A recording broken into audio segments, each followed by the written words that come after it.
ഉൽപ്പത്തി 1:17. ഭൂമിയെ പ്രകാശിപ്പിപ്പാനും പകലും രാത്രിയും വാഴുവാനും വെളിച്ചത്തെയും ഇരുളിനെയും തമ്മിൽ വേർപിരിപ്പാനുമായി. യഹോവയായ ദൈവം സൃഷ്ടികർമ്മത്തിൽ പ്രപഞ്ചത്തിന് ആവശ്യമായതെല്ലാം നൽകി മനുഷ്യനാവശ്യമായതെല്ലാം സൃഷ്ടിച്ചു. ഭൂമിക്ക് പ്രകാശം നൽകാൻ സൂര്യചന്ദ്രന്മാരെ നക്ഷത്രങ്ങളെയൊക്കെ ആക്കി. പകലിൻ്റെ മേൽ വാഴുവാൻ വെളിച്ചത്തിൻ്റെ തീവ്രതയായ സൂര്യനെ ആക്കി. യോഹന്നാൻ 8:12 യേശു തന്നെ പറഞ്ഞിട്ടുണ്ട്, ഞാൻ ലോകത്തിൻ്റെ വെളിച്ചമാകുന്നു എന്ന്. മത്തായി 5:14 കർത്താവ് നമ്മോട് പറഞ്ഞിരിക്കുന്നു, നിങ്ങൾ ലോകത്തിൻ്റെ വെളിച്ചമാകുന്നുവെന്ന്. മരിച്ചുയർത്ത് സ്വർഗാരോഹണം ചെയ്ത ക്രിസ്തു ലോകത്തിന് വെളിച്ചമാകുവാൻ നമ്മെ ആക്കിയിട്ടാണ് പോയത്. നമ്മുടെ മേൽ ഉദിച്ചിരിക്കുന്ന, നമ്മിൽ നിറച്ചിരിക്കുന്ന ക്രിസ്തുവാകുന്ന വെളിച്ചം നാം ലോകത്തിന് പകരണമെന്ന് ദൈവം ആഗ്രഹിക്കുന്നു. യെശയ്യാവ് 60:2 അന്ധകാരം ഭൂമിയെയും കൂരിരുട്ട് ജാതികളെയും മൂടുന്നു എന്ന് എഴുതിയിരിക്കുന്നു. ഈ ലോകവും അതിൻ്റെ വ്യവസ്ഥകളും ഇരുട്ടിൻ്റെ അധികാരത്തിലായിരിക്കുന്നു.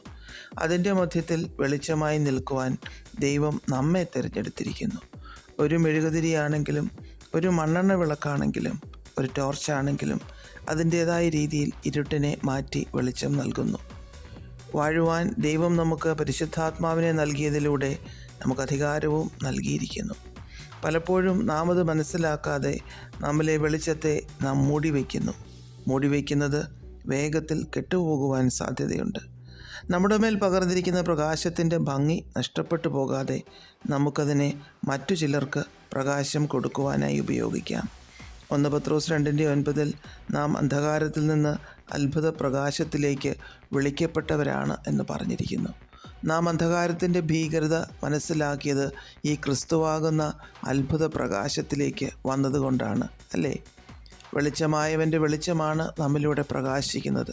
അത് വാക്കുകളിലൂടെയാവാം, സഹായത്തിലൂടെയാകാം, പ്രാർത്ഥനയിലൂടെയാകാം, സുവിശേഷം പറയുന്നതിലൂടെയാകാം. ഏതു വിധത്തിലും ഈ സ്വർഗീയ വെളിച്ചത്തെ നമുക്ക് മറ്റുള്ളവരിലേക്ക് എത്തിക്കുന്നവരാകാം.